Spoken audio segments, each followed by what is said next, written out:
नमस्कार मित्रांनो, आज आपण बघणार आहोत सलग 5 वर्ष MPSC चा अभ्यास करून जड अंतकरणाने शेतीला सुरुवात करून शेतीची यशोगाथा किंवा शेती कशी यशस्वीपणे पूर्ण केली अशा शेतकऱ्याची यशोगाथा आपण आज बघणार आहोत. चला तर मग जाऊयात त्यांच्याकडे. नमस्कार. नमस्कार. तुमचं नाव काय? मी प्रवीण विठ्ठल आव्हाड, राहणार जोरकुंभारी, तालुका कोपरगाव, जिल्हा अहिल्यानगर. ओके. तुमचा MPSC चा प्रवास थोडं सांगता येईल कसा होता? मी काय होतं? 2014ला म्हणजे 2013 पासूनच MPSC चा अभ्यास करत होतो. हं, 16 जून 2013ला मी नाशिक मध्ये MPSC चा अभ्यास सुरू केला. हं, हं. तर MPSC चा अभ्यास मी त्यानंतर 2014ला पासून मराठा आरक्षणामुळे थोडासा प्रॉब्लेम झाला, त्यामुळे हं, ऍड आहे ना. हं, हं. ऍड नंतर आम्ही 2016ला ऍड आली PSI, त्यावेळेस मी मेन्स दिली PSI. 2017ला पण ऍड आली, त्या पण मेन्स दिली. आणि मी आतापर्यंत 3 मेन्स दिलेले होत्या. हं. तर त्यानंतर मग मी काय ट्राय केला नाही MPSC. आता मी स्वतः शेती करतो. बर. हा. मग डायरेक्ट तुम्ही MPSC थांबवून आणि शेती करायला सुरुवात केली. हा. कुठल्या स्टेजला तुम्हाला वाटलं की आता MPSC ला थांबलं पाहिजे म्हणून? काय झालं, एक वयाची एक हे असतं, हं, हं. वयाच्या अनुसार थोडस माणसाचं मॅनेजमेंट असतं. बरोबर. आणि घरी पण एकदा 30 वर्ष वय झालं, हं, हं. घरचे म्हणे आता बस, पुढं प्रवास तुम्ही शेती करायलाच हे करा बॉस. हं, हं, हं. त्यामुळे मग मग डायरेक्ट शेती करण्याचा का निर्णय घेतला? का आपल्या पूर्वीपासून शेती होती, हं, हं. आणि आपले वडिलोपार्जित शेती असल्यामुळं, हं, हं. आणि आपल्या बारमाही पाणी हं. सर्व सोयी, त्याच्यामुळे आपण शेती करण्याचा निर्णय घेतला. मग आता शेतीमध्ये चॅलेंज वाटतं की MPSC मध्ये चॅलेंजिंग वाटतं, काय आहे?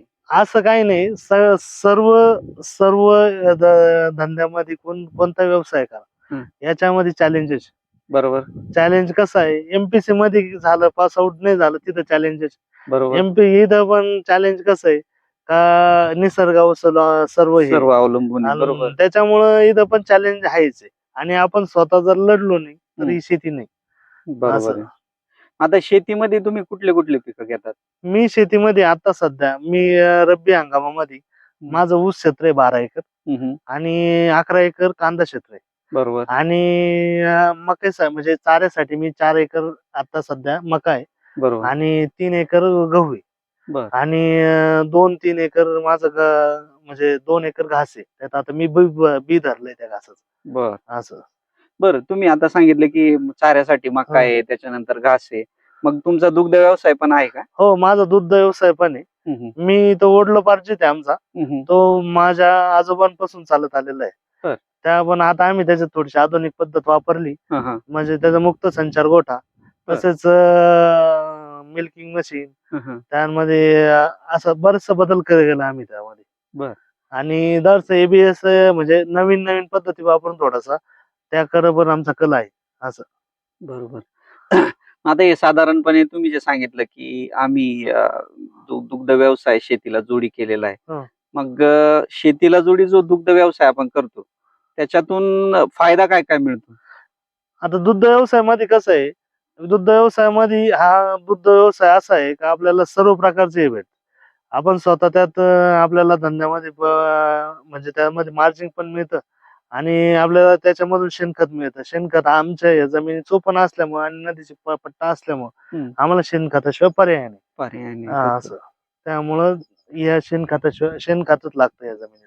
बरोबर. हा. एक शेणखत आपल्याला दुग्ध व्यवसायातून मिळतं आणि दुसरं दुधाचं उत्पन्न. या दोन्ही पण गोष्टी साध्य होतात त्या दुग्ध व्यवसायामध्ये. आता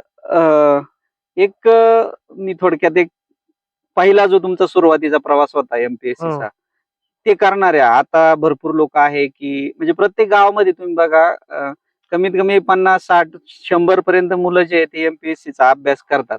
तर त्या मुलांना तुम्ही काय सल्ला द्याल तुमच्या या प्रवासामध्ये, किंवा तुम्ही भरपूर दिवस स्ट्रगल केलं त्या अनुभवातून तुम्ही त्यांना काय सांगाल? कसं असतं, एकदा एमपीसी हा असं आहे का बाबा, तिथं आहे ना 99.99% ही यशस्वी होणारे लोक 1% आहे. 1% मध्ये कसं असतं, ते मुलं फार हे असतात.